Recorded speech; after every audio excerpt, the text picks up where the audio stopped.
Magandang umaga po. Salamat po sa inyong pagpunta. Malamang nagtataka po kayo, ba't po kami nagpatawag ng training, no? Training po na ito, actually kaya po kami nagpatawag. Kasi right now, marami pong hardware, may mga customer kami, may mga dealers kami na naghahanap sila ng mga installers, no, na magkakabit ng standard ay JEA Max. So lumalaki po ng lumalaki yung pangangailangan. So napakalaki ng opportunity na mag-endorse kami.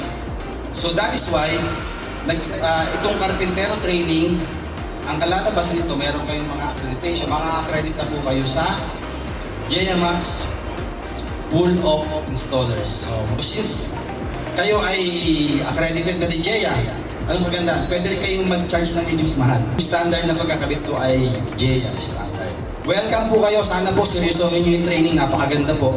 Welcome po ulit at sana ma-enjoy nyo yung training natin. First branded light steel frames in the Philippines. So kami lang po yung may brand.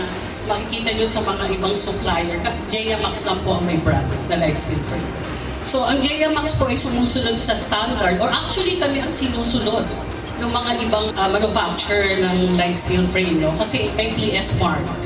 And then of course, ayun, sabi ko nga kami na may PS mark. Tapos ang tagline po namin is, protektado ka, walang kaba at duda. Bakit nga po ba mahalaga ang PS mark, no?